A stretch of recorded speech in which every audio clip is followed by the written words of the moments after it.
I've got folks who'll, they'll stay up for, 2-3 days working on a problem, and then when they get through it, it's all worth it. They've done the thing.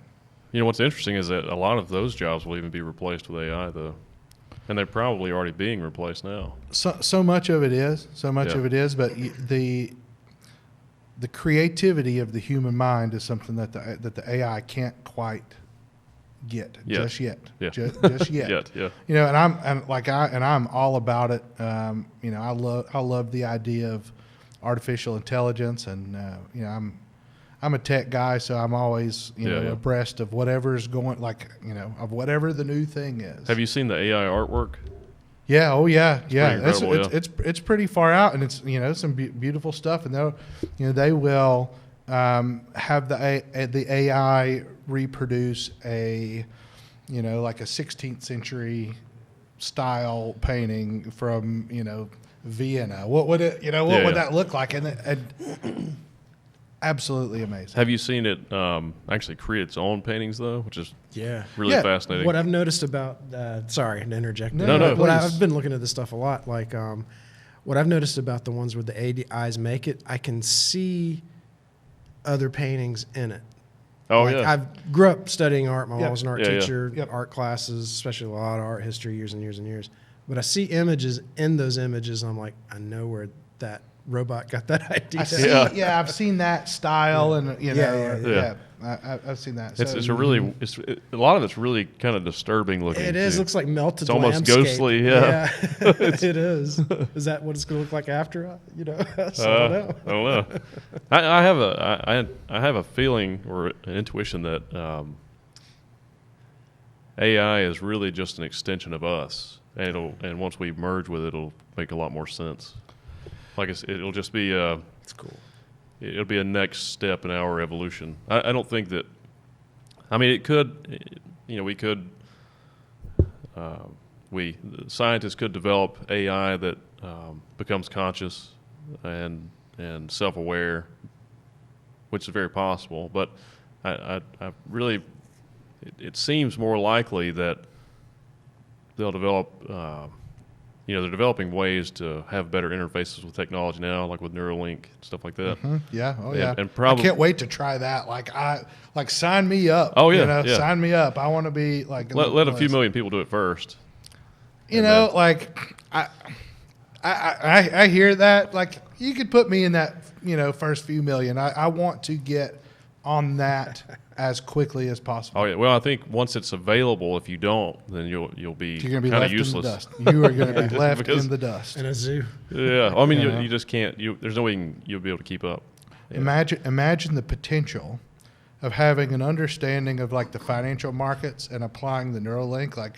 Years ago when I was a student, and I taught a class called Technology and Society when I was a teacher, where we'd analyze all of these things. And I told my students for years, and I still agree with it wholeheartedly. The worst part of sending a text message is typing it. Is actually pressing the buttons. Yeah. Because I know in my brain what I want to send, and if I could just bypass the mechanics of it, I could fire that thing off in a tenth of a second. Yeah, the speech recognition is pretty decent now. It's getting there. It's not perfect, but it's getting there. It's perfect on the high end, but in your phone, it's not there yet. Yeah, I use some software that helps me do that as far as do some note taking and things like that. I take incredible notes, so when I meet with a client or a prospect or anybody who calls me and says, hey, I need some help, getting all my ducks in a row, or I want help with this or that. I try to take as many notes as I can. If a piano falls on my head, I want my replacement to be able to come in and take over for me. Help those people out, because ultimately it's not about me. It's we. It's all of us. We're building all this together. I'm noticing, or at least I'm feeling it more in our society, that we're kind of taking on this more of a we mindset. Yeah, we've always been, I guess, connected in some way. We've always been sort of a hive mind. Like when you look at a city like New York or Shanghai or some huge metropolis, Mm-hmm. that is millions and millions of minds that have created that together. And even the stuff in this room, like this technology, there's millions of minds just in this room that have collectively created all this technology. Unknowingly, a lot of it, it's just we have the ability to share knowledge so easily. But I think it's increasing. Like when I look at the internet, to me, the internet is like a living thing. It's really just it's all the connected minds of humanity with a poor connection on the ends. So we're not completely linked. So I mean, you mentioned with Neuralink having the ability to tap into the financial system and kind of really and really understand it on another level. But I think when we reach that ability to do that, the financial system will mean less. It won't be as even money itself will probably not even be a really important thing, because at that level we'll start to develop the ability to manipulate matter differently and really use our resources in a much better way. And I think we'll also be connected directly with each other, so we can not only share ideas but share feelings and experiences. And then we don't seem like different people anymore. Then we're kind of the same person. Because we're all this, all humans are the same thing anyway. That we get into these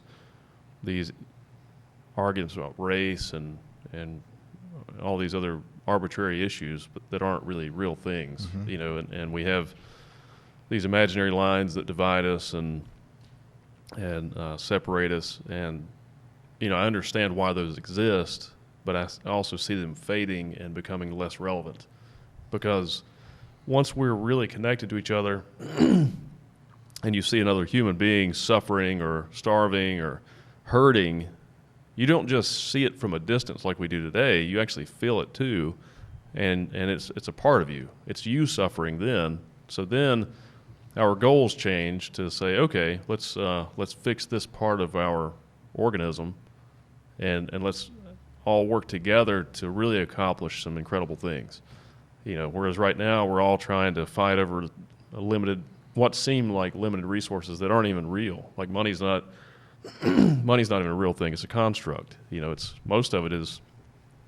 I mean, it's all imaginary, really. We